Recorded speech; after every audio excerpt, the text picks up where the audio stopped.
Morraleros y morraleras, la caza bien entendida no es muerte sino vida.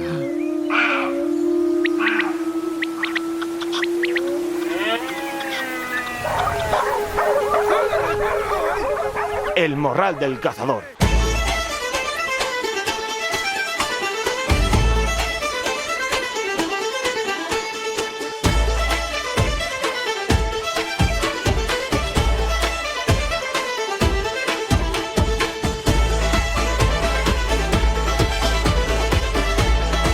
Queridos amigos y amigas del Morral, bienvenidos una semana más a vuestro podcast cinegético de referencia.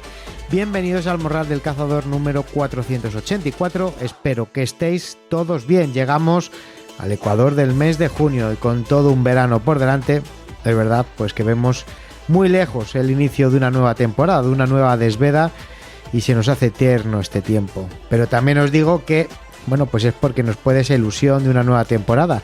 Pero si nos paramos a pensar, desde hoy hasta el mes de octubre hay cantidad de opciones para salir al campo y cazar. Tiempo para comederos, para bebederos, tiempo para pasar amaneceres y atardeceres en el campo, con los prismáticos, haciendo gestión y con muchas modalidades por practicar. Esperas al jabalí, recechos de corzos o de rebecos, berrea al final del verano, descaste de conejos, media veda con sus codornices y sus torcaces. Así que, bajo mi punto de vista, y así me lo planteo, vamos a disfrutar de todo lo que podemos hacer ahora mismo en el monte, de todo lo que nos ofrece, de todo lo que podemos hacer durante este tiempo hasta que llegue octubre, y pues ya habrá tiempo de pensar en una nueva temporada. Y por supuesto, siempre en compañía del Morral, que ya sabéis que no fallamos ni una sola semana, y estaremos a vuestro lado allá donde estéis, para acercaros un ratito de caza, un ratito de charla, un ratito de campo, de gestión y conservación. Y por ello, pues vamos con el programa de esta semana. Qué menudo programa os he preparado para hoy. En primer lugar, el tiempo con Jorge Rey, después resumen de noticias semanales y para cerrar la tertulia morralera, hoy con la sección de Biblioteca Venatoria, que como bien sabéis viene de la mano de nuestro poeta cazador, nuestro querido Alejandro Muñoz. ¿Y qué libro y autor tenemos hoy? Pues un autor que es el referente de muchos cazadores, entre los que nos incluimos a Alex y yo, y que nos ha marcado tanto a nivel cinegético como a nivel personal. El autor de hoy no es otro que el gran maestro, el cazador que escribe, el gran Miguel Delibes, y el libro es Las perdices del domingo. Y para hacer ya la tertulia de categoría, pues nos va a acompañar su hijo, buen amigo del Morral, gran comunicador, biólogo y referente en el sector, y que nosotros que su hijo Juan Delibes. Como siempre, tendremos una narración homenaje al autor de parte de Alejandro, pero aparte, aprovechando de que está Juan en la tertulia, pues hablaremos de cómo era cazar o un día de caza en la casa de los Delibes. Trataremos temas tan importantes para el maestro como la amistad y la cuadrilla de caza, o lo visionario que fue con la caza, con la pesca, con el mundo rural, adelantándose 40 años a lo que se nos venía encima y los problemas por los cuales hoy estamos atravesando. Anécdotas del libro y de las jornadas de caza corroboradas y contadas por Juan, vividas en primera persona, vivencias cinegéticas junto a su padre, que están plasmadas en el libro, Las perdices del domingo. Vamos a conocer a ese Miguel más personal y vamos a conocer de primera mano qué era y qué suponía la caza para el gran Miguel Delibes. Así que, como veis, tenemos un morral impresionante, de verdad, os recomiendo que no os lo perdáis, de los que ponen los pelos de punta y de los que te hacen recordar la importancia que ha tenido y tiene la familia Delibes, Miguel Delibes y todo su legado en el mundo rural. Recordaros que nos podéis escuchar a través de la página web del Morral, www.elmorraldelcazador.es, que nos podéis escuchar desde YouTube también, en el canal de YouTube del Morral del Cazador, y al igual que lo vais a poder seguir haciendo desde las diferentes plataformas de podcast como iVoox, Spotify, Amazon Music, Podimo, las que queráis, incluida YouTube. ¿Qué es lo que tenéis que hacer? Poneros en el buscador y suscribiros. ¿Con eso qué vais a conseguir? Pues que todas las semanas, en cuanto yo suba el programa, os va a saltar una notificación de que tenéis disponible un nuevo episodio. Por supuesto, compartir con vuestros contactos el enlace del programa cuando llega por WhatsApp, si estáis en el canal de WhatsApp del Morral o si estáis en algún grupo a través del cual pues llega ese enlace con el Morral, con el programa, pues lo podéis compartir con quien queráis oportuno o con quien penséis que le va a gustar. Y saludamos como todas las semanas a los que nos escuchan a través de la radio convencional, en Cantabria desde la cadena Feeling, en la montaña leonesa desde su radio Montaña Leonesa y en Albacete en la radio Digital Free Radio o en el periódico digital Objetivo Sierra de Albacete.es. Nos vamos a charlar con Jorge Su Tiempo, noticias del sector y cerramos con la tertulia morralera, hoy con la sección Biblioteca Venatoria de la mano de Alex en compañía de Juan Delibes y con la figura del maestro Miguel Delibes y las perdices del domingo. Así que preparad el morral, la canana y la escopeta, que nos vamos al monte. Mientras tanto, escuchamos el consejo de nuestros patrocinadores, que como bien sabéis son el Calden y G-Micro. Y ya sabéis que si parpadeáis os lo perdéis, porque esto es caza en estado puro. El morral del cazador. Equípate con la tecnología más avanzada de la mano de G-Micro y su distribuidor oficial en España, el Calden Outdoor. Descubre su amplio catálogo de dispositivos de visión térmica y nocturna, en el que encontrarás monoculares, binoculares y visores. Garantía de calidad bajo el sello del Calden y con servicio técnico oficial en España. Consulta en tu armería de confianza.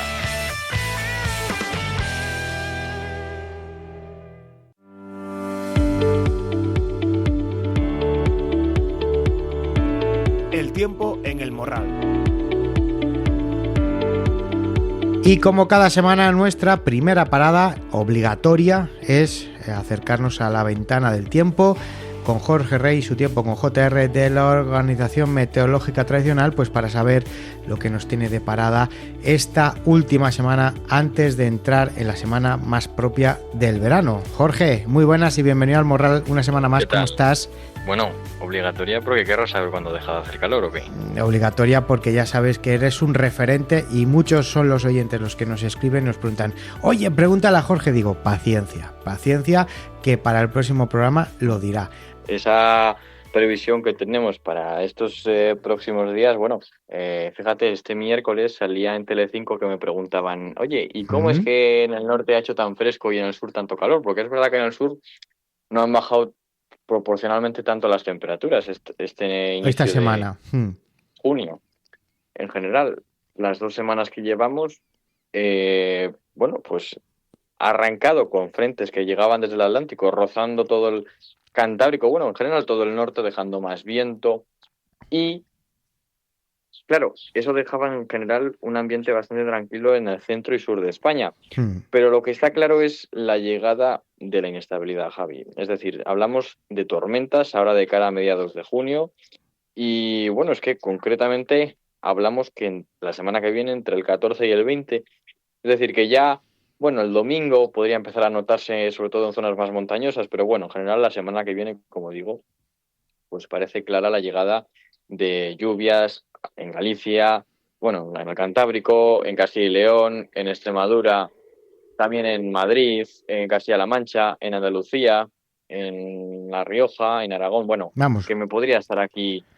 De todas formas, tormentas bastante generalizadas que nos van a dejar, eso sí, un final de mes bastante tranquilo y con temperaturas que van a ir subiendo. En general, estos próximos días las temperaturas van a ir progresivamente subiendo, especialmente la semana que viene. Y es que, como digo, a pesar de que hablemos de tormentas, también hablamos de subidas de temperaturas de una manera generalizada. Es decir, que se van a recuperar en el norte. En el sur se mantendrá ese calor y incluso podría llegar a más, como digo, sobre todo en la recta final, especialmente a partir de, bueno, entre el 26 y el 30. Podemos decir que a lo mejor por la zona del Levante o por la zona del sur es donde menos probabilidades de tormenta hay. No, bueno, no te creas, realmente donde menos es en el Levante, pero no en el sur como tal. De hecho, en muchos puntos de Andalucía, pues por ejemplo de Andalucía norte sobre todo, es verdad, pero bueno, sí que se esperan tormentas y también, por ejemplo, en Extremadura, aunque es verdad que más hacia el norte de Extremadura. Pero bueno, sí, también se esperan tormentas durante estas próximas 2 semanas incluso. Bueno, muy bien. Pues nada, pues como todas las semanas estaremos muy pendientes de todas tus canales, canal de WhatsApp, canal de YouTube, con todas las actualizaciones, perfiles de redes sociales en Instagram, en Facebook, donde vas colgando tus vídeos y bueno, pues ya viendo casi la previsión para los que se van de vacaciones la primera semana de julio. Sí, y fíjate porque hay una cosa bastante interesante que la quiero adelantar, digamos, en primicia en redes, pero me parece bastante interesante porque una de las cosas que estoy empezando ya... A ver, las cabañuelas, creo que aquí ya lo he contado alguna vez como tal, aún al menos no acabo de contar como tal lo que es en sí el secreto de las cabañuelas, de cómo lo hago yo, pero bueno, básicamente viene a ser pues la observación continua de la atmósfera, de los cambios meteorológicos que va habiendo y bueno, eso me ayuda a predecir el tiempo a largo plazo, es decir, que no me fijo solo en decir, oye, pues es que hago las cabañuelas en agosto, ¿no? Pero ¿a qué voy con todo esto, Javi? Que una de las cosas que estoy empezando ya a indagar es en el otoño. Bueno. ¿Y qué quiero decir con esto, Javi? Que, a ver, realmente todo esto requiere mucha interpretación y es lo que más me cuesta, pero una de las cosas que estoy empezando a sacar en conclusión es un inicio del otoño, tanto de septiembre como de octubre, que traiga un patrón meteorológico más parecido a la niña. Es decir, tanto están hablando del fenómeno del niño, de que pueda ser muy intenso, que incluso puede tener su cierta verdad, que vaya a ser intenso, porque, por ejemplo, julio pues lo veo como un mes bastante seco, la verdad, y bastante cálido, pero, como digo, no en principio esperable que se prolongara según las primeras intuiciones que estoy empezando a tener del inicio del otoño. ¿Por qué? Porque el inicio del otoño, una de las cosas que nos trae la niña es la llegada de precipitaciones a puntos más del norte, a puntos también más del Mediterráneo, lo que ayuda a la llegada de danas importantes durante el otoño al Mediterráneo, pero también ayuda, bueno, y es que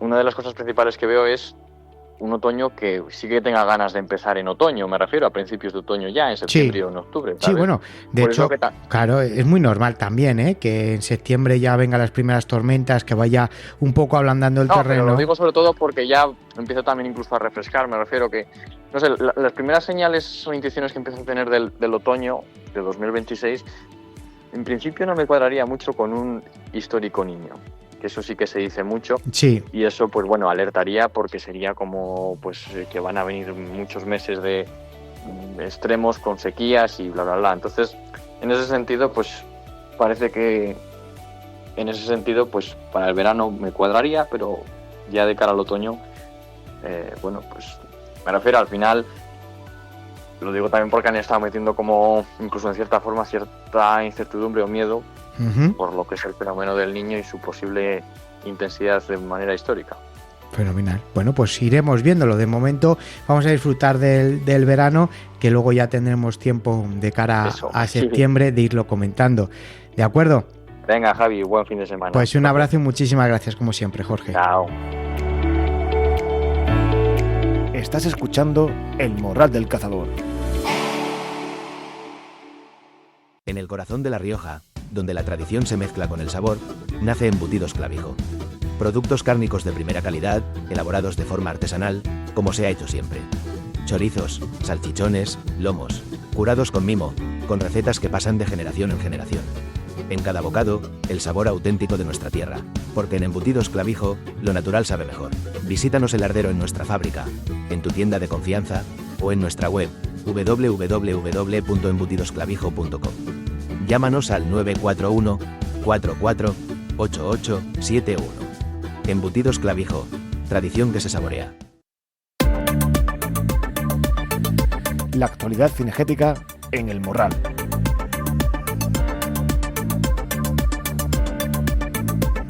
Y tras charlar con Jorge y adelantarnos el pronóstico del tiempo para los próximos días, nos vamos con el resumen de noticias, con lo más importante que ha ocurrido en nuestro sector esta semana, donde podemos leer que guardas rurales han atrapado un furtivo de jabalíes en Toledo, simulando que el cebadero estaba tomado para atraer al presunto furtivo. Los guardas rurales de un coto de Escalona lograron sorprender a un furtivo mientras esperaba la llegada de un jabalí en un cebadero ilegal. La operación culminó con la intervención de la Guardia Civil y la retirada de un rifle equipado con visión nocturna.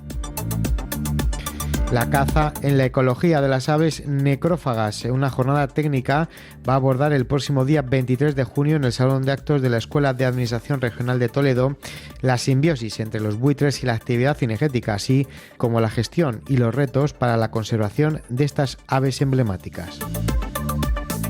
La Asociación Española de Realas reitera sus alegaciones al futuro reglamento de caza de Castilla-La Mancha. Defiende una regulación más segura, más clara y más ajustada a la realidad de las monterías, ganchos y batidas. El gobierno de Paje simplifica la creación y renovación de cotos de caza en Castilla-La Mancha. La reforma del reglamento de caza de Castilla-La Mancha va a permitir crear o renovar cotos mediante una declaración responsable, una medida que el sector considera clave para evitar problemas administrativos, especialmente en sociedades locales y cotos sociales. Lorena Martínez, nuestra protagonista en el programa Esperas la semana pasada junto al equipo de esperistas, está de enhorabuena porque va a seguir al frente de la Federación de Caza de la Comunidad Valenciana tras haber sido reelegida presidenta. La ingeniera de montes valenciana renueva el respaldo del colectivo cinegético después de 4 años de mandato y afronta una nueva etapa al frente de una entidad que supera los 36.000 federados. Y desde aquí le damos la enhorabuena, pues porque la verdad lo está haciendo muy bien. Y nada más que hay que escuchar a la mayoría de los cazadores valencianos, pues que siempre hay cosas que se pueden mejorar, pero en rasgos generales pues están bastante contentos. La película de Marco Polo de Pedro Ampuero, la premier de Marco Polo de Pedro Ampuero, ese pedazo documental ha recaudado más de 10.000 euros para combatir la sarna en la cabra montés. Más de 400 personas asistieron al estreno de Marco Polo, el último documental de Pedro Ampuero, que lo podéis ver en YouTube. La recaudación íntegra de estas entradas, superior a 10.000 euros, ha sido destinada a un proyecto científico para luchar contra la sarna en la cabra montés. Andalucía publica los periodos de caza para la temporada 26-27 con importantes novedades para la tórtola, codorniz y liebre. La Junta de Andalucía ha aprobado los periodos hábiles de caza para la próxima temporada. La codorniz podrá seguir cazándose en periodo general. La tórtola contará con 4 jornadas hábiles y se reduce el cupo de la liebre por el descenso de sus poblaciones. Un estudio científico internacional refuerza la declaración de la perdiz con reclamo como bien de interés cultural en Extremadura. La modalidad cuenta con un expediente incoado desde noviembre de 2025 y la publicación del trabajo en la revista académica internacional Heritage aporta un nuevo respaldo para culminar su declaración definitiva. Localizadas en Toledo varias jaulas trampa de furtivos para capturar tórtolas, mientras entidades cinegéticas, federaciones y cazadores luchan por conseguir que las poblaciones de tórtola europea aumenten a niveles de conservación fiables. Los furtivos siguen actuando al margen de la ley y produciendo un daño irreparable en la especie. Las aves capturadas fueron anilladas para la obtención de información de interés y posteriormente liberadas.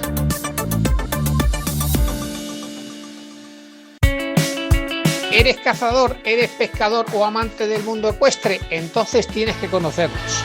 Somos Armería La Gacela y estamos en Ávila, en Paseo San Roque 31. Atendemos al WhatsApp 65869-3101 y estamos en las redes sociales como Face e Instagram. Soy un profesional con varios años de experiencia en el sector tanto de la caza como de la pesca como de la hípica. Nos dedicamos desde la venta de productos, complementos, a cualquier tipo de reparación mecánica, a recechos, esperas y nuestro trato, a ser posible, siempre de total confianza y de trato cercano. Nos equivocamos, como todos, pedimos perdón como se debe.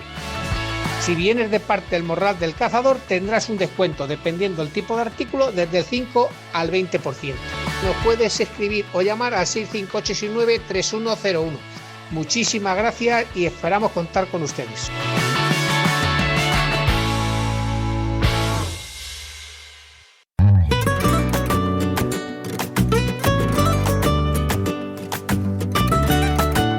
Biblioteca Venatoria, con Alejandro Muñoz.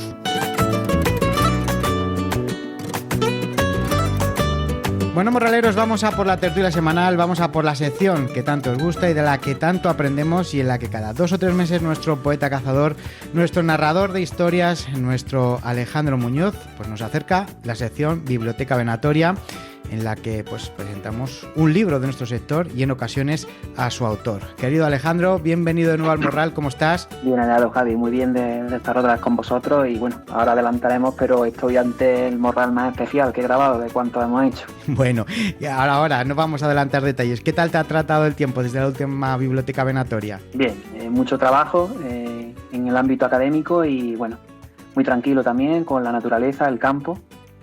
Bien. Y bien, tranquilo, ya arrecia la calor aquí por el sur, pero bueno, ha sido un año bueno de agua y de temperaturas, con lo cual pues estamos preparados para lo que venga. Fenomenal. Bueno, pues hoy tenemos un libro muy especial de un autor que ya no es que sea especial, que lo es, pero es que principalmente es el referente de muchos de los que nos consideramos cazadores, el que plasmaba en sus libros pues las emociones y sentimientos en los que los cazadores pues nos vemos reflejados una y otra vez, aunque te leas sus libros 5 veces. Cada vez que lo haces te emociona y te pone los pelos de punta. El libro que nos ocupa hoy es Las perdices del domingo y su autor, pues como todos sabéis, era el gran Miguel Delibes. Y para hablar de él, ¿quién mejor que un buen amigo del Morral, hijo de Miguel, biólogo, cazador y uno de los mejores comunicadores que tenemos en el sector cinegético? Juan, bienvenido de nuevo a tu casa, ¿cómo estás? Hola, bien hallado, Javier y Alex. Encantado de estar con vosotros, por supuesto. Claro, cuando hablábamos y íbamos preparando esta tertulia para hablar de las perdices del domingo, tú al principio me preguntabas, ¿pero de cuál? Porque tenemos tanto de dónde elegir, ¿verdad? Bueno, no, mi padre escribió unos cuantos libros y de caza, bastantes, y me lo comentaste y tal, y ya me entraron la duda a ver si era el último coto, o no lo tenía muy claro, o bien aventuras y desventuras de un cazador a rabo y tal. Y nada, bueno, ya me lo aclaraste con tiempo, sí, las pericias del domingo. Fenomenal. Bueno, antes de entrar a comentar el libro, Alex, también tú lo has comentado. ¿Qué supone para ti el reto de esta semana con las pericias del domingo y con la familia Delibes aquí en el Morral? Para mí es un placer estar aquí con Juan. Para mí Delibes, bueno, como decía Samuel Johnson, un poeta y crítico inglés, ¿no?, del 18, todos los hombres tenemos a alguien que admirar, ¿no? Ya esté vivo o muerto, y cuyo carácter y obra, en este caso literaria, pues es el vivo ejemplo de vida que uno sigue. Y para mí, pues, Delibes ha sido eso. Delibes no se puede condensar ni mucho menos en este libro que vamos a comentar, sino que me ha marcado muchísimo, muchas facetas de mi vida, no solo en la literaria, pero nos vamos a centrar. Por ejemplo, me acuerdo yo en mis tiempos de opositor, ¿no? Me acuerdo a fuego una entrevista que le hicieron a don Miguel que decía, bueno, ¿y usted en esto del arte de la escritura, cuando ha tenido a bien sumergirse, ¿no? Y dice, bueno, pues la verdad que esto no tiene ningún misterio, que tras mi oposición y estás preparando una cátedra 5 años, estudiando 14 horas al día, pues pasé a ser un hombre libre mal retribuido. Claro. Y yo, claro, en aquellos tiempos decía y me proponía año tras año, pues yo como Delibes, 14 horas. Bueno, 14 horas no, muchas veces no podía porque no daba tiempo, pero bueno, mi 11 o 12 siempre la echaba con el ejemplo del maestro, ¿no? Y como esto, pues otras muchas cosas que han sido para mí pues un referente a lo largo de mi vida. Bueno, muchas gracias, Alejandro. Me encanta que mi padre haya sido un poco un referente tuyo, y además me echo a temblar cuando escucho las horas que estudiabais ambos, tú y mi padre, también diarias, porque una oposición me parece una actividad francamente dura, incluso cruel, habida cuenta de que mucha gente tiene que sacrificarse y no obtiene la plaza, ¿no? Entonces me parece durísima. Uh-huh. Y como bien dices, esta es una obra más de varios de los libros de mi padre reúnen una serie de artículos de caza escritos a modo de diario, y Las pericias del domingo es uno de ellos, y está centrada en una época que yo diría que es en la que la cuadrilla familiar y mi padre concretamente tuvimos más y mejores oportunidades de conocer la España rica en caza menor que se dio pues a mediados de los años 70 aproximadamente. Antes de adentrarnos en materia, Alex, ¿qué nos has preparado para la narración de extractos de hoy, de este libro de las preces del domingo? Bueno, pues como bien dice su hijo, don Miguel no se puede resumir en un libro. Para mí era un gran honor, ¿no?, hablar del maestro y, por tanto, si bien he tocado de pasada algún tema de las perdices y ahora nos adentraremos en profundidad, realmente he querido hacer una oda al maestro. Bueno, y que espero que a los oyentes les guste. Como siempre, decir que nosotros, y tú lo sabes, pues bueno, nos ganamos dinero con esto lo sacamos de tiempo de nuestro trabajo porque es nuestra pasión, y don Miguel se merecía y bueno, y este extracto espero que les guste porque sin duda ha sido el que más trabajo me ha llevado. Perfecto, pues lo vamos a escuchar y entramos a valorarlo.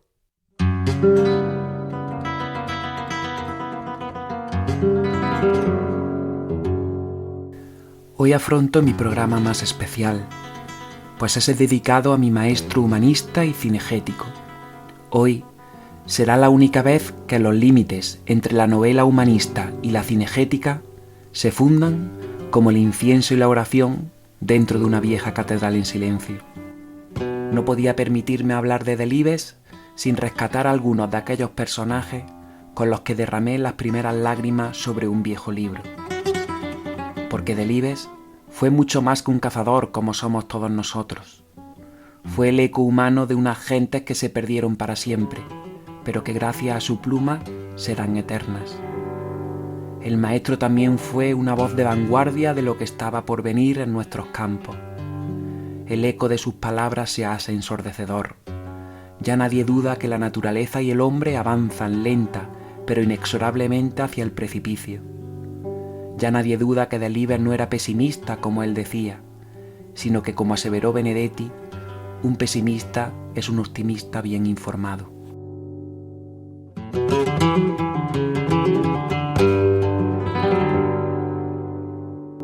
Oda al maestro. En tus escritos Castilla fue un templo de barbechos, sembrados, encinas y viento, donde el hombre sencillo cazaba en silencio sin saber que sería inmortal en el tiempo. Oh maestro de escopeta y pluma, que si en el galimatías me meto de elegir alguna, elijo soñar con Pedro a la luz de la luna y perderme con el mochuelo entre la bruma. Oh maestro de escopeta y pluma, que la entereza del reo Salcedo me abruma, que me voy con Nini a cazar ratas entre la espuma, donde nuestra España rural la memoria rezuma. No quiero olvidarme de tus perdices, aquellas que te brindaron los momentos más felices, porque de entre lo mucho que somos tus aprendices, es en glorificar a la reina del monte sin matices.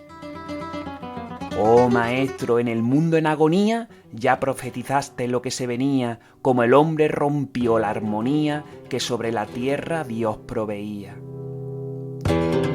El hombre cambió naturaleza por dinero, la verdad del monte por la máquina de acero, y olvidó que el campo era compañero y no un despojo vendido al usurero. Pero tu voz permanecerá encendida hasta que la última perdiz malherida vuele sobre tu Castilla desprotegida de la ambición de la oligarquía homicida. En estas estrofas te he brindado pleitesía y lo hago de la mano de la poesía, porque no he encontrado mejor elegía para que nadie en el mundo de la cacería pueda olvidar que Delibes fue la pluma de la sabiduría.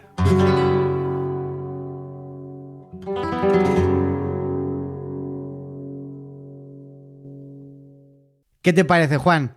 Bueno, me han encantado esas palabras tan sentidas, tan bonitas, tan poéticas, tan bien escritas. Muchísimas gracias, Alex, por la buena cuenta que me tiene, que me han impresionado.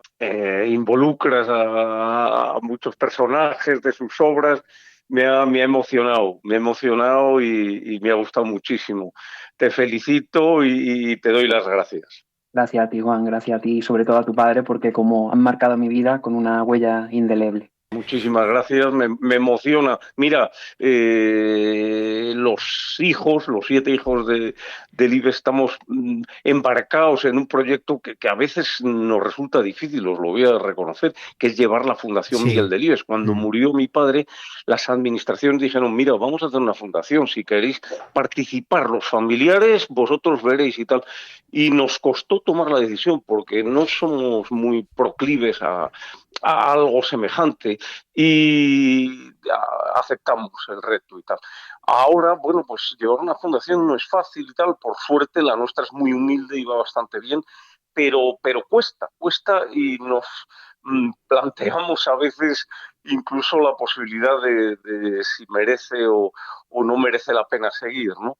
Y bueno, sabéis qué es lo que más nos anima y lo que más nos empuja a seguir, pues que hay bastante gente como Alex que no nos explicamos por qué le sigue queriendo muchísimo 16 años después de muerto a nuestro padre y le sigue queriendo una barbaridad y eso nos conmueve muchísimo, pero es que hay mucha gente, ¿sabes? O sea, nos parece que nuestro padre no ha muerto todavía, a pesar de que han pasado 16 años, por lo que os comento, hay un cariño popular. Nuestro padre además no era una persona particularmente cariñosa con la gente, tampoco lo contrario, pero no lo era, entonces nos choca que haya dejado ese legado y haya transmitido ese cariño, ¿sabes? Como el que ahora resuman las palabras de Alex.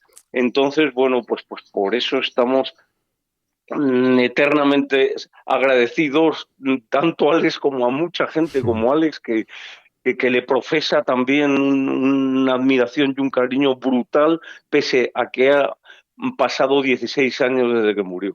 ¿Sabes lo que pasa, Juan? Que hay una conexión. Hay una conexión, aunque pase el tiempo, yo en la presentación lo decía, aunque te leas las pericias del domingo o Diario de un cazador, te lo leas una vez al año, te vuelve a emocionar, cada vez que lo lees te sientes identificado como cazador, los valores que se transmiten, esa conexión con el mundo rural. Es verdad que tú lo dices y además él mismo lo reconocía que no era una persona, como tú has dicho, cariñosa, pero es que en el mundo rural lo que prima muchas veces es esa dureza, ¿no? Ese sentimiento castellano, que yo lo digo muchas veces. Pero quizás eso sea lo que haga que ese legado de tu padre siga hoy en día y seguirá para siempre. Eso no tengo ninguna duda. Sí, nos impresiona muchísimo y bueno, yo creo entre nosotros, ahora que estamos los tres y no nos oye eso nadie más, ¿verdad? Que hemos estado a punto varias veces dudando porque son muchos temas burocráticos y lidiando con política, con tal, para mantener la fundación, me refiero. Entonces, como ninguno de los hermanos somos muy amantes de este tipo de actividades, a veces si se ponen las cosas difíciles y tal, pensamos, pues mira, lo dejamos. Si nuestro padre seguro que nos animaría a no estar metidos en un fregado de este tipo y tal y cual. Y bueno, pues como os digo, lo que nos anima más con mucha diferencia es ver eso, que es que no nos explicamos por qué ha transmitido este cariño en la mente de muchísima gente, nuestro padre, que parece que sigue vivo tanto tiempo después. Alex, tú sí que te lo explicas, ¿verdad? Sí, yo creo que el gran secreto de don Miguel era su humanidad, ¿no? Hay un fragmento de otra entrevista, porque claro, hoy tengo muchas anécdotas, no, aunque sean unipersonales, porque al final solo las vive uno en su interior, pero cuando le preguntaban ya en sus últimos años, cuando ya estaba enfermo de cáncer, dice, para mí no es muy convincente la teoría del Big Bang, ¿no? Esta que se crea. Dice, tiene muchas lagunas, muchas cosas que apuntalar. También lo tiene la enseñanza católica, ¿no? Que me dieron a mí. Pero siendo así ambas, con las lagunas me quedo con las creencias de niño, las que me enseñó mi madre, ¿no? Y sigo teniendo la esperanza soberbia de poder encontrar a Cristo en la última curva del camino. Y cuando aún le dicen, bueno, y don Miguel, ¿cómo le gustaría que le recordasen? Dice, bueno, me gustaría que solo dijesen de mí que fui una buena persona. Claro. Y yo creo que no hace falta más palabras, ¿no? Con todo eso sintetiza por qué a día de hoy muchas personas, cuando leemos su obra o vemos su entrevista, pues seguimos pensando en él y sigue estando tan vigente. Efectivamente. Bueno, Juan, vamos a romper un poco el hielo con el libro. Como has comentado tú, pues todos estos libros, que muchos son autobiográficos, son diarios, como Las pericias del domingo, está escrito a los finales de los años 70. Tú en esa época ya eras un cazador hecho y derecho, igual que tus hermanos, con los que cazabais con la cuadrilla de tu padre. ¿Cómo era un domingo de caza en casa de los Delibes? Pues mira, bueno, mi padre siempre cazó en cuadrilla, yo no le recuerdo cazando solo jamás. Y en cuadrilla familiar, siempre desde que yo he podido empuñar un arma, hemos salido en cuadrilla familiar. Por eso hay gente a veces que, hombre, tu padre venía mucho por aquí a cazar, me dicen a veces por ahí, y yo pienso, no puede ser porque me sé de memoria los sitios donde, porque yo también iba, o sea, Claro. siempre, además, con él y tal, entonces me lo sé muy bien. Pero bueno, yo particularmente os voy a contar, claro, cómo era un domingo en casa de los Delibes, mi punto de vista personal. Yo de siempre he tenido una afición tremenda a las cosas que hacía mi padre, el campo, la caza y la pesca.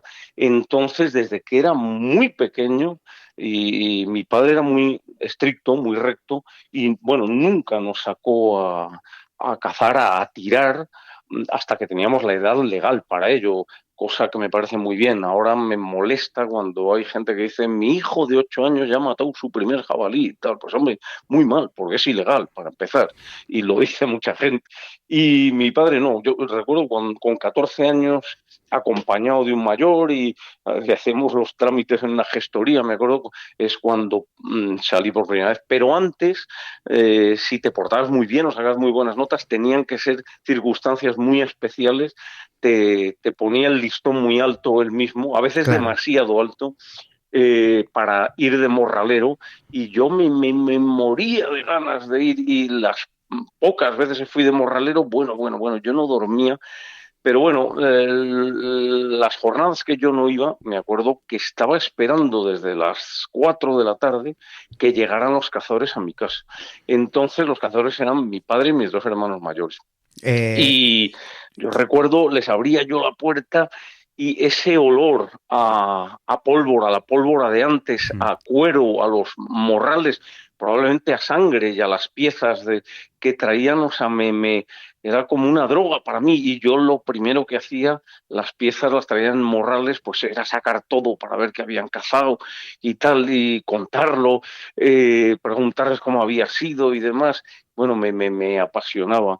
Mi padre, que era físicamente un atleta, y jamás ya pudiera llover, nevar o hacer 20 bajo cero, dejó de salir de caza. O sea, los domingos salía de caza, pasara lo que pasara, vamos. Sí, de hecho, se partió el peroné un domingo con 20 bajo cero en Valladolid, porque resbaló en una plancha de hielo, vamos.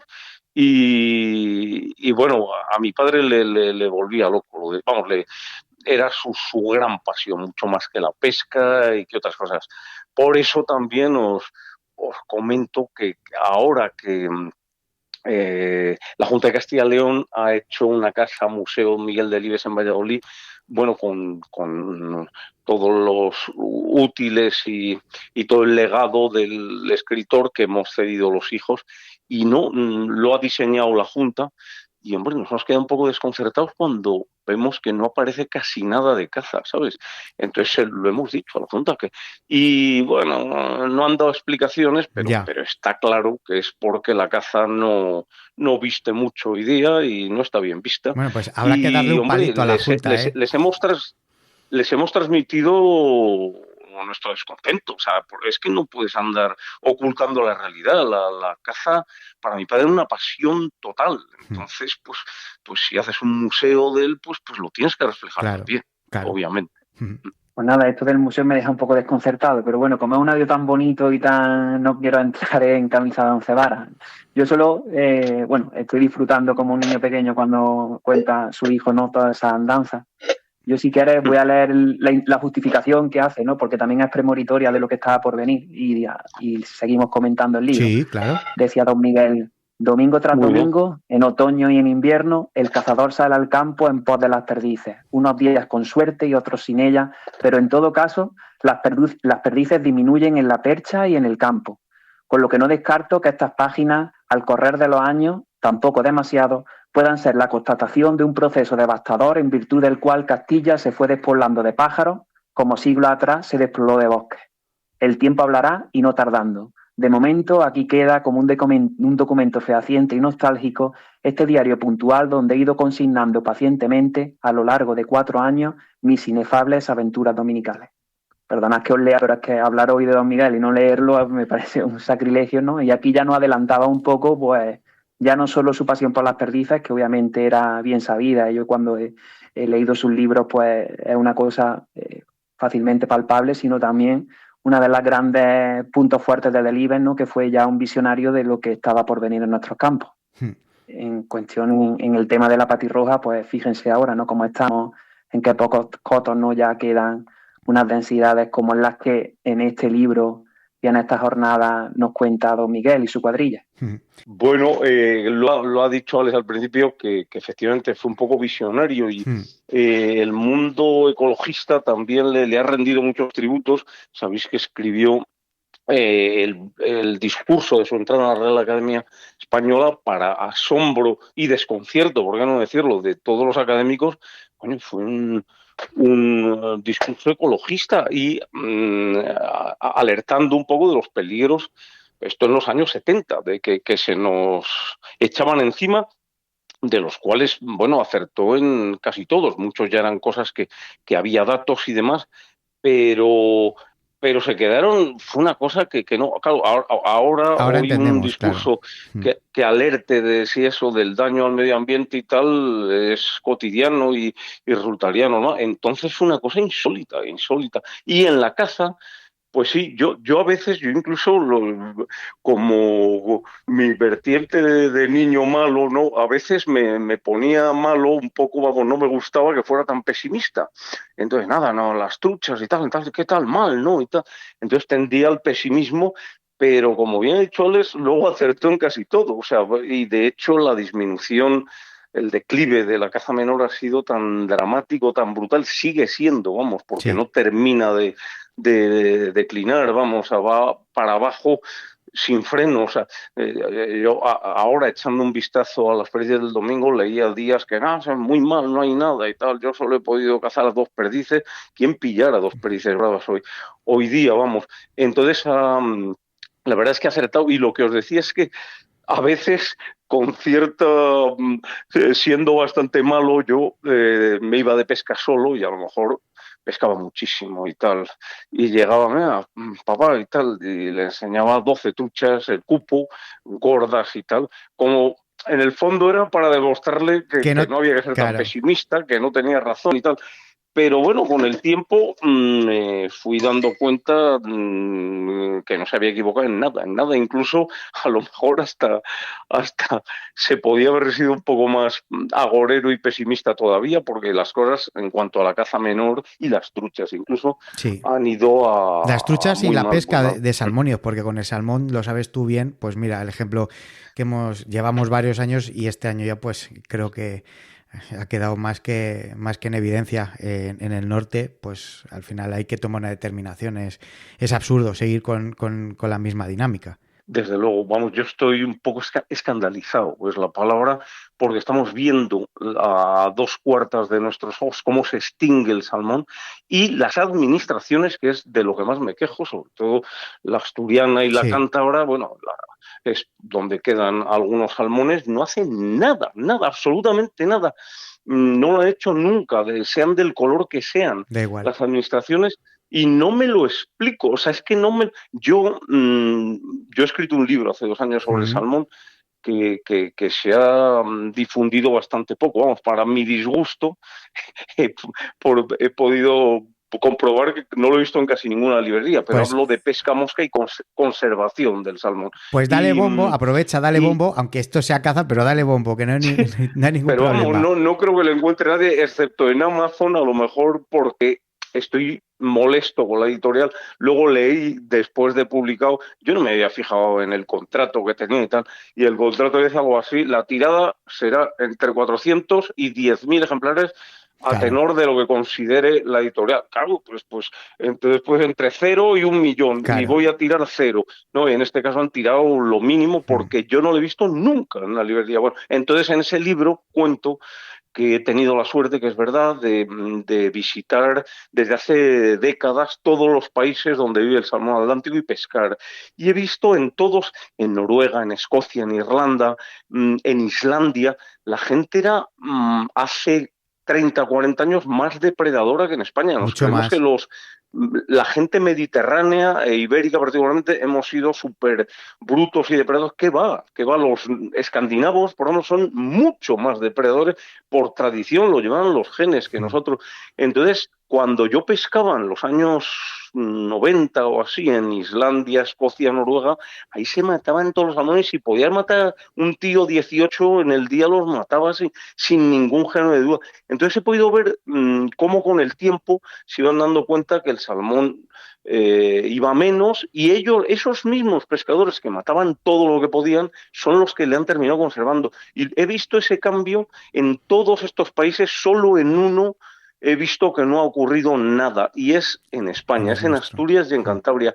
Y los mayores culpables, porque yo creo que los pescadores, la gran mayoría, son muy conservacionistas, estarían dispuestos a tomar medidas para conservarlo, es la administración. Que, claro, si la administración te sigue permitiendo matarlos, un animal que quedan 4, que llegan 2, y te sigue permitiendo matar esos 2 antes de que se reproduzcan, pues claro, muchos pescadores, si es la administración la que te enseña un poco y la que te dice lo que tienes que hacer o lo que no tienes que hacer, si te está animando a que pesques, a que mates, cuando se extinguen, vamos, me parece escandaloso, ¿eh? Yo estoy bastante escandalizado, como te decía. Pero es como otras muchas gestiones que se hacen a nivel forestal, a nivel cinegético en España.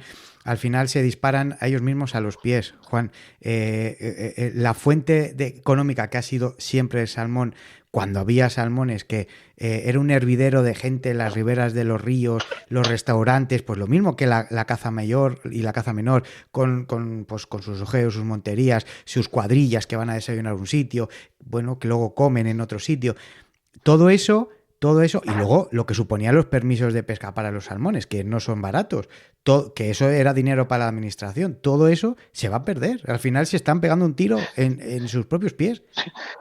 Pero es además, Javier y Alex, la parte cultural. O sea, hay muchos valles fluviales, la cuenca del Esla, la cuenca de Narcea, la cuenca del Pas, la cuenca del Asón, que son famosos por el salmón. O sea, que su fama y su tradición es por el salmón, porque eran valles salmoneros. Entonces, parece que lo han olvidado. O sea, estamos viendo cómo extingue y no quieren hacer nada. Me parece que en Cantabria, que solo se ha pescado uno.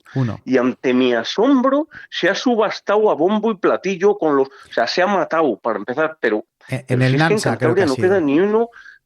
En el Nansa ha sido, efectivamente, lo han matado y lo han subastado. Pero ¿cómo? Es como si, bueno, iba a decir, si matas y subastas un lince ibérico. No, es mucho peor. El lince ibérico está recuperándose, y el salmón está en el momento peor. Pero ¿cómo puede hacer eso una administración con 2 dedos de frente? O sea, es que ya os digo que yo confío a la hora de conservar mucho más en los pescadores, que estoy seguro que una gran mayoría son bastante conservacionistas, que en la administración, que probablemente por temas electorales deben pensar que si lo prohíben van a perder muchos votos, y no se atreven.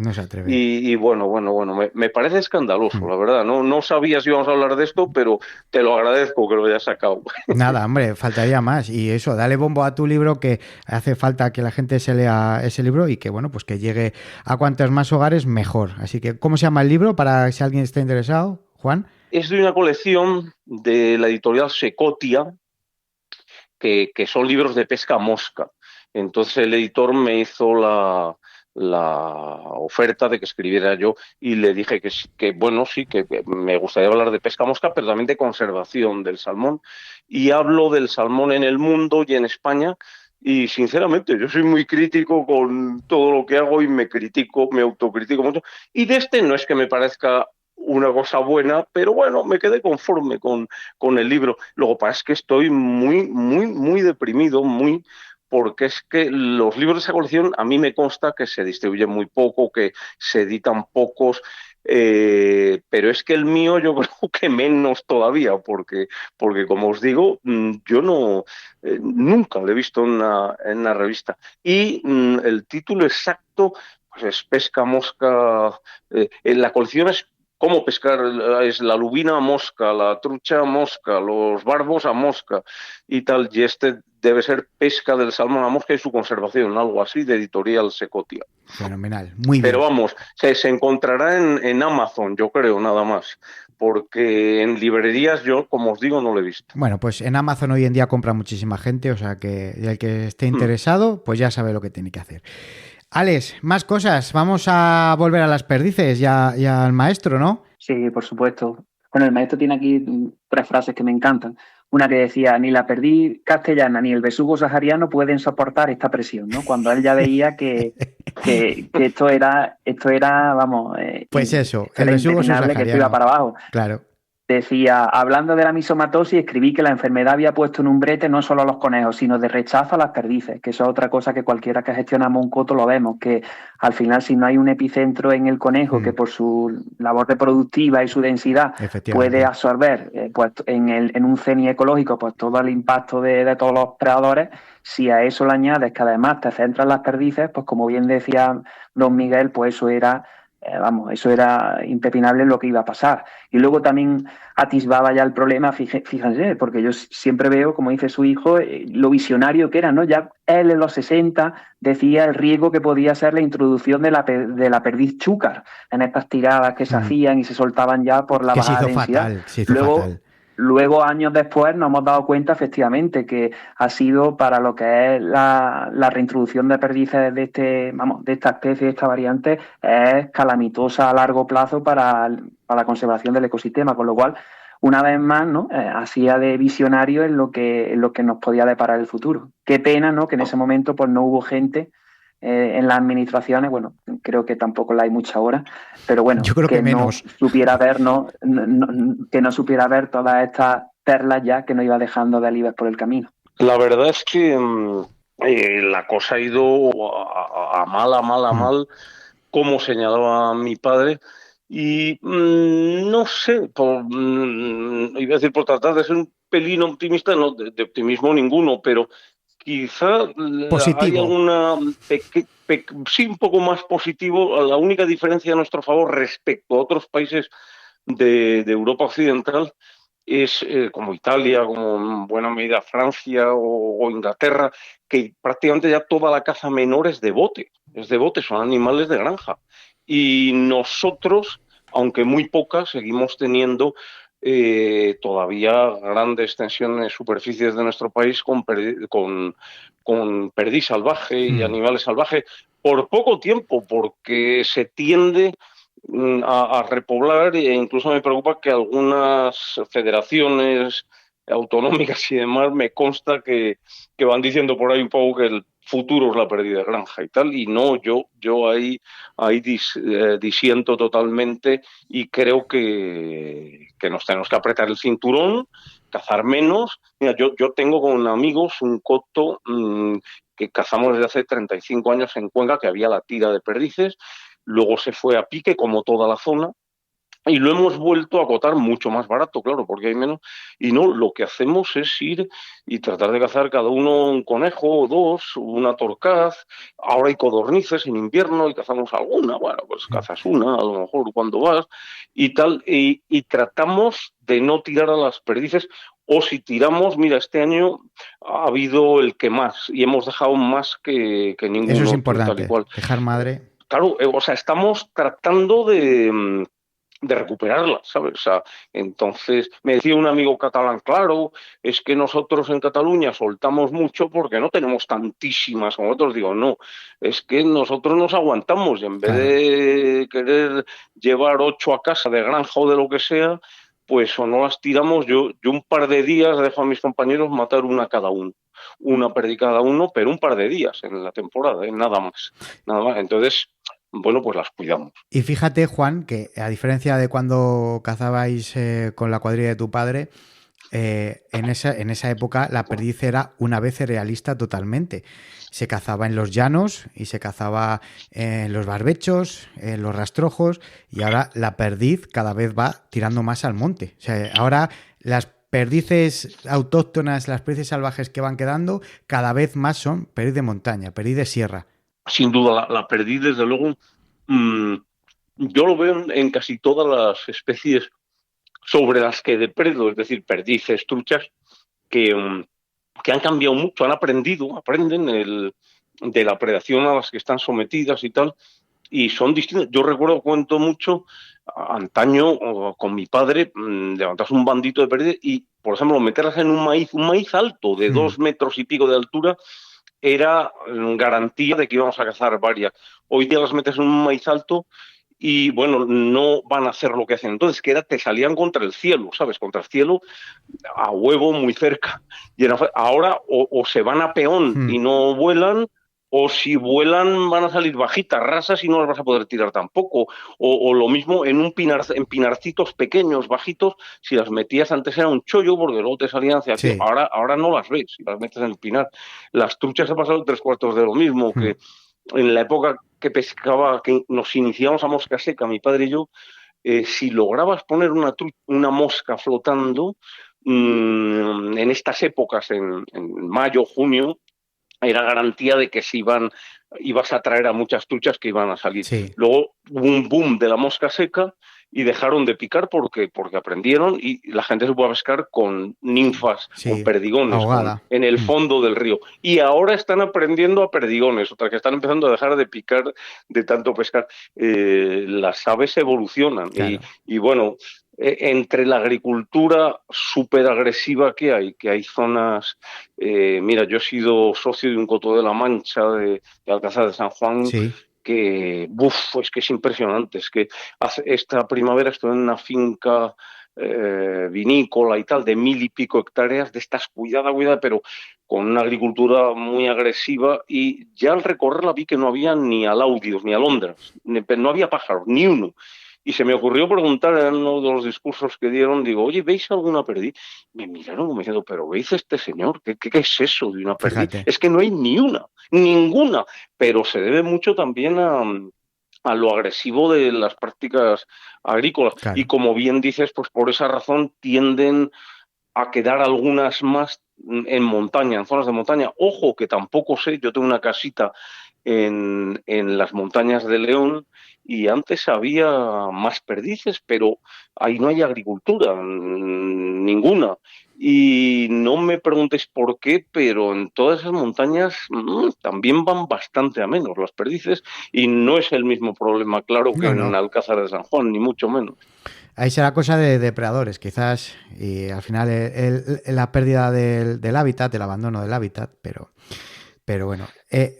Juan, ¿era tu padre muy autoexigente con él mismo? ¿Se cabreaba mucho cuando fallaba o cuando no le salían las cosas como él quería? Bueno, era un perfeccionista absoluto de la forma y manera de llevar la mano. Hombre. La mano, que éramos 5 o 6, entonces para él era una estrategia como militar, pero muy clara, lo veía muy clara. Primero, a primera hora de la mañana, dábamos la mano, pateaba el páramo, las zonas altas y agrícolas sin nada de vegetación, que era donde estaban la mayor parte de las perdices, para echar las perdices a la ladera, y luego dábamos la ladera en la cual el que iba por encima iba un poco adelantado y el que iba por debajo también iba un poquitín adelantado, tratando de mantener a las perdices que iban en la ladera. Si hacías algo mal al llevar la mano, sí, te lo decía y se molestaba. Para él la estrategia era tan importante como tirar bien o tirar mal, o más importante probablemente. Entonces, si hacías algo mal, desde luego, o a lo mejor a veces íbamos claro, nosotros nos conocíamos todos, la cuadrilla mucho, pero alguna vez venía algún invitado, algún amigo, algún familiar y tal, y claro, no sabía nuestras mañas, nuestras costumbres, y lo hacía mal, y probablemente se llevara la reprimenda. Luego recuerdo una bronca enorme cuando yo era, y no sabía bien de qué era, yendo a la Codorniz en el norte de Burgos. Íbamos mis hermanos, yo era muy pequeño, yo tendría 10 años, iba de morraleros en escopeta, y de repente un familiar lejano de mi madre que nos acompañaba con escopeta también, recuerdo que mató una codorniz, entre comillas, y mi padre le echó una bronca y yo no lo entendí porque era muy niño. Vi la codorniz, vi que tenía las patitas rojas y claro, había matado un pollo de perdiz en media veda. Pecados que en los años, eso sería, o sea, eran, vamos, años 60. Y teóricamente eran pecados veniales, pero para mi padre era muy riguroso con las normas. Sí, pero solamente te pasó esa vez. Y bueno, recuerdo que le eché una bronca tremenda y con el tiempo mis hermanos me explicaron eso, que había matado un pollo de perdiz y que le puso a caldo. Y en cuanto a fallar, tiraba muy bien, ¿eh? Es una de las cosas que poca gente sabía. Yo he visto a muchos cazadores que me he dedicado profesionalmente al periodismo de la caza y de la pesca, y he cazado mucho por ahí. Mi padre era de los mejores tiradores que he visto. Con los años, lo que le ocurría al pobre, claro, que es lo que me ocurre a mí ahora, era que pues tú tirabas 15 tiros y él tiraba 2 y pensaba, uy, qué mala suerte ha tenido. Pero es que al domingo siguiente tú volvías a tirar 18 tiros y él volvía a tirar 2. Y ya te vas dando cuenta que es que le fallan los reflejos, el oído, la vista, todo. Y era muy, sobre todo, bastante amarreta. Como yo creo que le dolía lo de fallar, pues a lo mejor a las perdices de más riesgo probablemente no las tiraba para no... Y bueno, os voy a contar otra historia así que poca gente sabe. El último día de caza de su vida ya estaba operado de cáncer de colon, entonces no quería salir porque no se encontraba bien. Y le dábamos mucho la lata para que saliera por lo menos a la Codorniz un ratito, que en Sedano, en el norte de Burgos, teníamos los rastrojos a 10 minutos de casa, o 15 minutos. Venga, papá, venga, vamos a hablar. Y ya un día se animó. Y fuimos mi hermano Miguel, que como sabréis es biólogo, está en Doñana, dejó la caza cuando fue a Doñana, pero luego nos ha acompañado, vamos, es muy pro caza y demás, siempre nos ha acompañado y demás sin escopeta. Bueno, pues ese último día que os contaba, tiró, estaba muy malito el pobre, muy débil y entonces se puso el perro 4 veces, tiró 4 muestras y de las 4 mató 2 codornices. Y a él le pareció desastroso.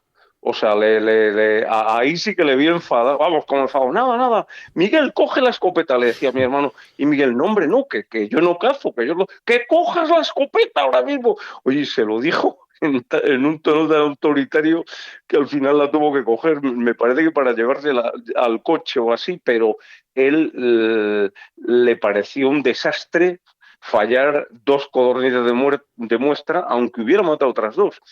Pero bueno, eso es una anécdota que cuento del último día de toda su vida de cazador, pero normalmente no se enfadaba, no cuando, hombre, lo contaba, de hecho lo cuenta en sus artículos, Alex lo puede haber leído, fallé 2 a huevo, no sé qué y tal, y hombre, por supuesto que y soñé con ellas, dice a veces y tal, y por supuesto que le importaba como cualquiera, pero tampoco le obsesionaba demasiado. En mi cuadrilla, que estamos también cazamos la perdiz, también, bueno, coincido con el tema de que obviamente está en una situación crítica. Algunos tenemos la suerte todavía de disfrutar de algunos lances, no muchos, cuidándolas mucho. Yo tengo un compañero del coto que es un máquina, Luis, que lo lleva todo al dedillo en su Excel y sabemos las capturas que podemos hacer, las que no podemos hacer. Y también pasa eso, que luego ahí tenemos otro compañero que le digo el pistolero de Wisconsin, que desenfunda muy rápido, ¿no? Desenfunda muy rápido y luego al final pues tú has tirado 4 tiros, ¿no? Y él ha tirado 12, además él luego termina matando más, pero a mí me pasa un poco como Don Miguel, ¿no? Yo soy un poquillo más rategui. Y eso que soy joven, ya no me quiero imaginar cuando tenga 70 años, a lo mejor cuando tenga 70 años no va a hacer ni la escopeta. Y bueno, y luego estaba escuchando con mucha atención el último día de caza, ¿no? Que creo que será también por las fechas que vi su última entrevista, esta que tuvo, en la que ya Don Miguel pues efectivamente se veía ya muy dañado físicamente. Pero oye, es un placer, ¿no? Que pudiese salir al campo una última vez, ¿no? Y que, fíjate, te interrumpo, nos dio miedo el primero y el segundo tiro, el culatazo de la escopeta al tirar le afectaba tanto que nos dio mucho miedo de que se le cayera y se le disparara el segundo tiro, ¿sabes? Íbamos un poco asustados nosotros, como diciendo, ay Dios mío, le hemos embarcado en esto y el pobre no está en condiciones. Y ¡pum! Tiraba y se trastabillaba mucho, que daba miedo que se le cayera la escopeta, hombre. No ocurrió, ¿no? Pero vamos, bueno, en el fondo no estuvo mal, aunque para él es que me preguntaba Javier si era exigente, para dar idea del nivel de exigencia, eso con 80 y pico años, yo creo que tenía, le pareció desastroso el fallar dos codornices de muestra. Y hablabas de los perros, ¿cuál era la raza con la que le gustaba cazar a tu padre? Mira, he estado ahora en Narcenatur, en Cangas de Narcea, en la feria, y he contado que es cierto que en la cuadrilla siempre tuvimos perros, tuvimos setter, tuvimos dratar, tuvimos grifón cortal, que es como un dratar, sí. Un pachón que no llegó a cazar nunca, pero setter sí, varios. Yo creo que es quizá lo que más tuvimos y los que mejor cazaban. Pero la manera que nosotros cazamos perdiz, nosotros éramos cazadores de perdiz de Castilla-La Plana, que es, o de cualquiera de las dos Castillas, que es como cazaba Tragacete, por cierto, con el que cazamos muy a menudo, con mi padre, con él y demás, era un buen amigo nuestro, sigue siendo un gran tipo. Y la manera de cazar era la de Tragacete, que no porque nos lo transmitiera Tragacete, porque lo hacíamos mucho antes de que Tragacete fuera un cazador conocido. ¿Y cuál es esa forma de cazar? Ir a toda pastilla. Como hemos cazado zonas muy desnudas de maleza, tenías que cansar a las paredes, pero cansarlas de verdad, yendo corriendo prácticamente, ¿no?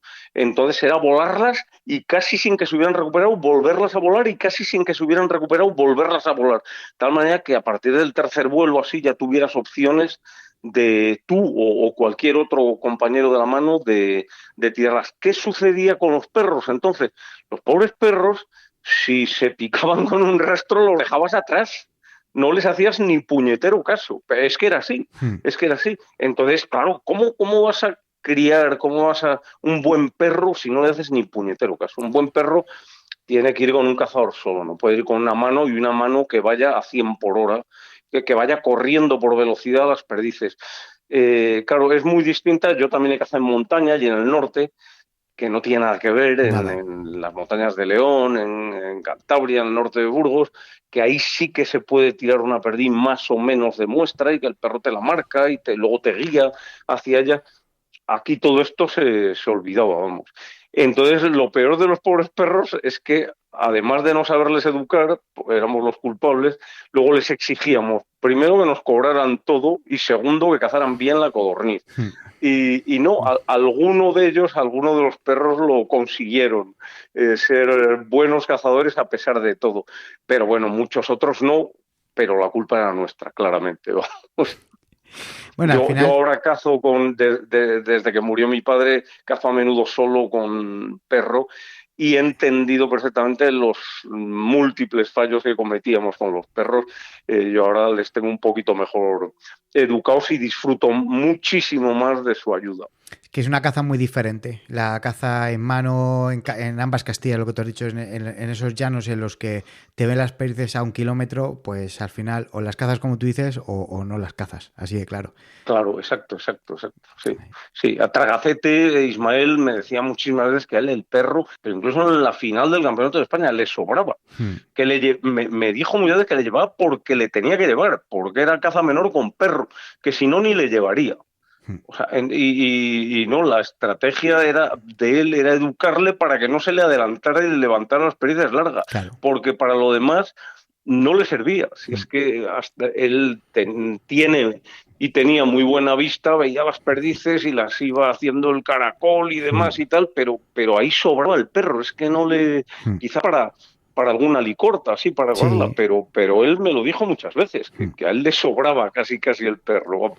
Por complementar un poco, ¿no? Que nos deja una frase muy bonita de Libes cuando dice: los perros, como los cazadores, se desmoralizan cuando la escasez de caza es muy acusada, ¿no? Total. Y eso, pues, no solo para la perdiz ahora que ya prácticamente no tenemos perdices. ¿Cómo educa ahora a un cachorro, a un bretón, a un drátar para que cace perdices? Si no es que lo lleva a un coto intensivo. Sí, a un sitio de refuerzo. O con el conejo igual, que prácticamente hay algunos sitios donde no hay. Entonces yo creo que esas frases que en aquel momento, ya cuando, como dice Juan, ya decía Delibes, hoy ha sido un mal día porque hemos matado 2 perdices. Pues imagínate ahora con los perros y el actual panorama cinegético cuando va un día de caza y a lo mejor levanta un conejo en toda la mañana.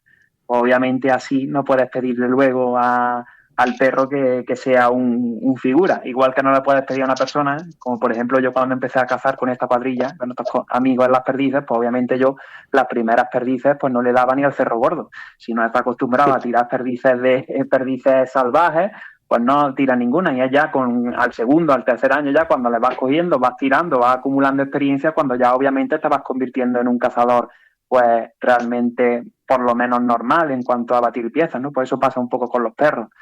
Y yo eso sí lo veo que muchas veces, sobre todo aquí en Andalucía, le exigimos mucho a los perros, pero que es que claramente apenas salen al campo, apenas ven caza, y así como dice Juan también que en ese momento, ¿cómo le exiges a un perro si no le das tampoco la herramienta y la formación adecuada, ¿no? Lo que era una escuela fantástica para los perros, fantástica, y nosotros hubo alguna época de nuestra trayectoria de cuadrilla, tuvimos la oportunidad de disfrutarlo, era la codorniz. La codorniz, claro, si tú puedes salir 15 días a la codorniz con cierta abundancia de ellas, es la manera de hacer un perro, como aprendí y tal. Pero bueno, pues yo la codorniz lo terminé dejando un poco, me desesperó. Ya después de morir mi padre y tal, quise tener yo algún coto, pero había muchísima presión, me desmoralizaba eso. Me metí en varios cotos codorniceros, ya preguntando al propietario, ¿cuántos cazadores va a haber? Nada, no te preocupes, que no sois muchos, sois 8 y tal.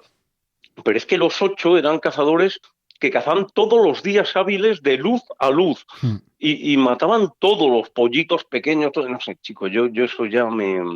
Entonces, bueno, cuando había codornices no había tanta presión y tal. Nosotros sí que tuvimos algunos perros, la Fita, el Green, el Hitor. Por cierto, tengo unas fotos bastante bonitas de mi padre, sobre todo cazando codornices. El otro día en Cangas de Narcea las puse, que son inéditas, no las ha visto casi nadie, y son el perro puesto en paisajes muy bonitos, mi padre esperando, ya mayorcito y tal y cual. El otro día en Cangas de Narcea me animaron a que hablara de mi padre, que nunca lo había hecho, y di una charla por primera vez así, y sobre todo me estimuló el saber que tenía esas fotos que son muy bonitas y que no ha visto casi nadie.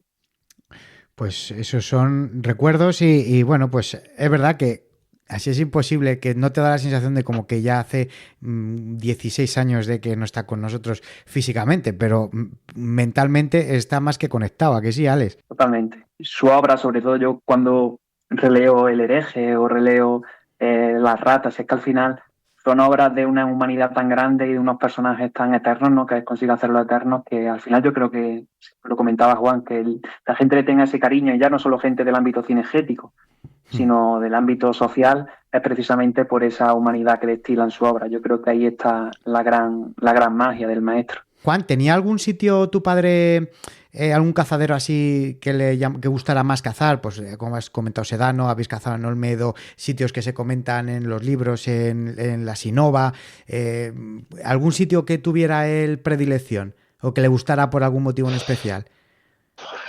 Mira, cazamos mucho tiempo en un pueblo en Villanueva de Duero, a orillas del Duero, en Valladolid, que alterna un poquito de monte de carrascas de encina, un poquito de pinares, también de pino piñonero, algunas tierras de cultivo, todo en la orilla del Duero. Yo lo recuerdo al principio que había muchas perdices, hasta que llegó un punto que se extinguieron. Vamos, no es que quedaran poco, a que se extinguieron del todo. Pero bueno, había liebres, conejos, torcaces, y estaba cerquita de Valladolid. Ahí, ese sitio le gustaba mucho. Sé que era una finca de un amigo suyo, y el amigo murió y los descendientes de repente un día nos enteramos que lo habían alquilado, mi padre se le dolió muchísimo porque lo hubiera alquilado él, porque era Claro. no sé, un cazadero que se sentía muy identificado, entonces se llevó un disgusto tremendo. Y luego, bueno, los cotos más señalados, significados, han sido Santa María del Campo, en Burgos, a orillas de la Arlanza, que es sobre todo del cazadero que más habla en las pericias del domingo. Y el siguiente, en el último coto y tal, lo llamaban el Vibre, son unos pueblos que hay un poco al norte de Tordesillas, que son Bercero, Vega de Valdetronco, hacia Benavente, hacia el norte, ¿sabes? Son zonas como cerros calizos de yeso muy, muy pelados, algunos pinos de repoblación. Es un sitio que no es especialmente bonito, pero cuando leí ahora las experiencias del domingo recordándole, me choca cuando empieza a decir que en Santa María del Campo, que era un coto precioso, que ya no queda nada, que se van a menos. Bueno, joder, ya podía haber ahora en cualquier sitio de los que cazo yo las que quedaban entonces en Santa María del Campo. Y allí en esta zona del norte de Tordesillas, aunque no era tan bonito, pero sí que había algunas más, pasó un poco lo mismo, que fue a menos también con el tiempo. Y digamos que esas dos zonas quizá fueron las dos que más tiempo cazó y que más ilusión le hizo. Alex, ¿algún aspecto más por ir terminando ya con las pericias del domingo y con esta charla? Porque, aunque no lo parezca, llevamos una hora charlando, ¿eh? Sí, otro plato fuerte de humanidad de Miguel. Quería leerlo. Además le va a tocar mucho estoy seguro que le va a tocar la vena sensible a Juan. Porque ahora que explique Juan por qué escribe esto, ¿vale? Yo voy a leerlo y ahora Juan, que además lo vivió, que lo explique. 1 de diciembre de 1974. Una inesperada y terrible desgracia familiar me ha tenido casi 2 meses apartado del campo. Durante este tiempo es cierto que ni el campo, ni ninguna otra cosa que no fuera mi propia angustia, ha tenido sentido para mí. Y sin embargo, hoy, primer domingo de diciembre de 1974, compruebo que mi dolor, tras una jornada de paseo soleada y suave, se ha serenado, se ha hecho menos crispado, aunque seguramente más profundo. En problemas menores siempre constaté las propiedades terapéuticas de la naturaleza. En no pocos papeles he hablado de ella como uno de los pocos asideros estables al alcance del hombre de nuestro siglo. Quizá por eso ponga tanto ardor en su defensa. En esta jornada de vísperas del invierno, el fresco de las primeras horas de la mañana, la tibieza de un sol remoto luego, a mediodía, han significado para mí lo que la caricia de una mano amiga sobre mi frente. Necesitaba respirar urgentemente y en esta primera salida al campo equivale a lo del buceador que aflora a la superficie tras una prolongada inmersión. Es obvio que, en mi convalecencia física y moral, que presumo larga y difícil, el campo, el aire puro, han de jugar un papel fundamental. Uno va creyendo cada día en menos cosas y, sin duda, la naturaleza es una de ellas y no ciertamente la menos importante. Sí, efectivamente, cuando me habéis dicho que era el último coto, como tiene varios libros de caza y varios en modo diario, no he releído entero, pero sí he releído algunos capítulos y pasajes. Y lo primero que me he dado cuenta es que ese tiempo en el que se desarrolla el último coto coincidía con la muerte de mi madre, que para mi padre, como sabéis, fue pues el mayor golpe, con mucha diferencia, que ha recibido en su vida y del que no se repuso nunca del todo, vamos. Y me lo he leído antes de que lo leyera ahora Alex.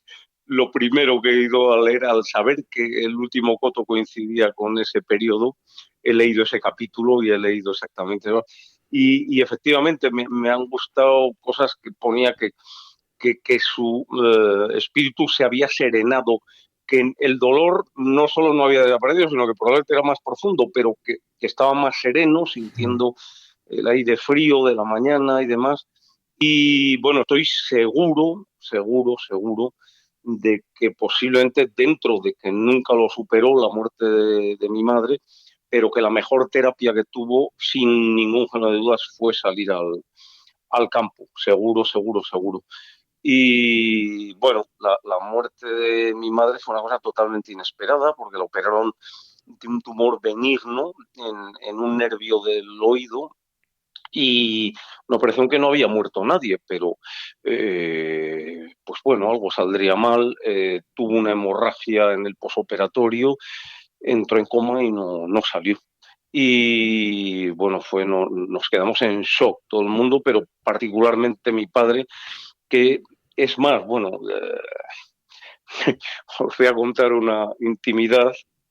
Mi madre, que la pobre, a pesar de que era una operación no grave, no gravísima para nada, nadie había muerto de 30 y tantos pacientes que la habían operado en ese departamento y tal de esa operación, pero la pobre tenía la mosca detrás de la oreja y nos reunió a los hijos, echó a mi padre y nos dijo: si me pasara algo, cuidad de vuestro padre, que es el que más lo va a necesitar. Con toda la razón del mundo. O sea, mi madre era el soporte absoluto de anímico y vital y de todo de mi padre, y así fue. Nada, terminar con eso, ¿no? Yo creo que también una de las grandes obras maestras de Delibes es la muerte en su obra, ¿no? Para él siempre fue una compañera inevitable, ¿no? Como él decía, un accidente más de la vida en la que todos nos corresponde el mismo final. Realista. Y yo creo que precisamente casi todas las lágrimas que expulsan, ¿no?, leyendo a Delibes, o que derrama, mejor dicho, pues son precisamente cuando se acerca ese final al que todos pasaremos y que a todos nos compulsa.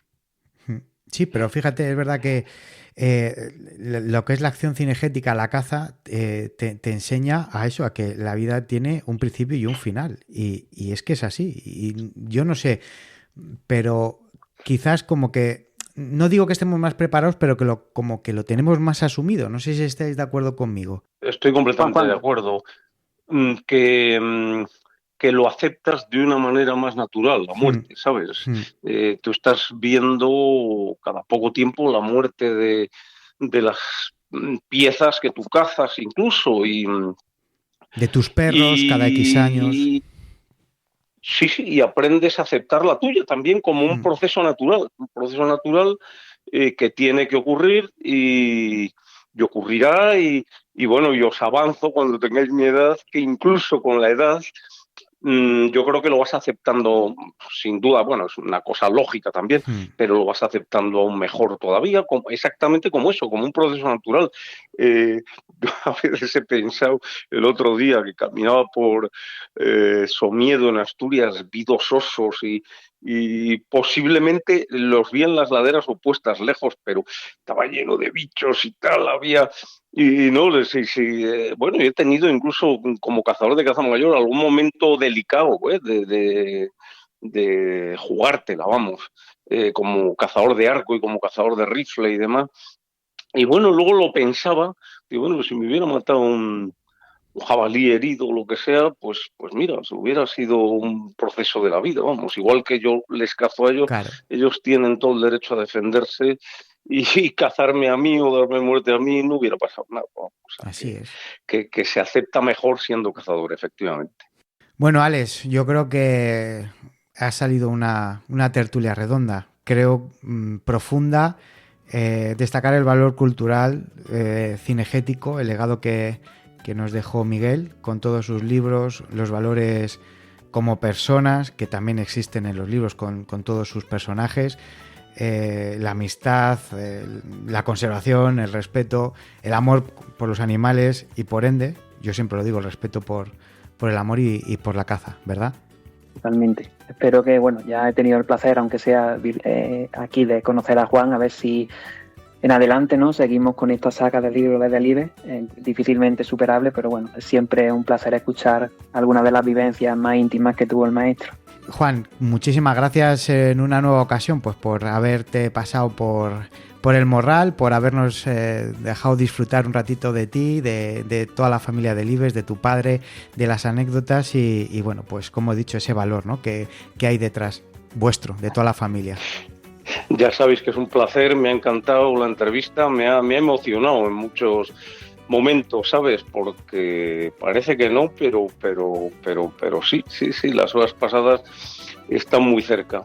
Y yo os doy la enhorabuena por vuestro espacio que me ha parecido magnífico. Ya sabéis que podéis contar conmigo cuando queráis. Pues un abrazo muy grande y a Alex, como siempre, muchísimas gracias a ti también por todas estas narraciones, por esta sección de Biblioteca Venatoria. Un abrazo a todos. Un abrazo, hasta pronto. Estás escuchando El Morral del Cazador. El Caldén Outdoor y HIC Micro, marca líder en dispositivos de visión térmica nocturna, patrocinan El Morral del Cazador.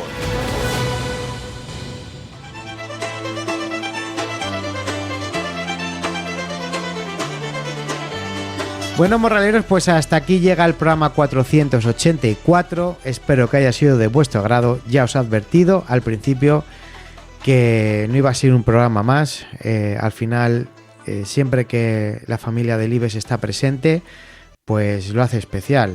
Nada más que hay que escuchar cómo habla Juan de su padre, las anécdotas que nos ha contado, esas odas, esos homenajes que le ha hecho Alex al gran Miguel Delibes, a su maestro, a su referente, como lo es el de muchos de nosotros, de muchos cazadores.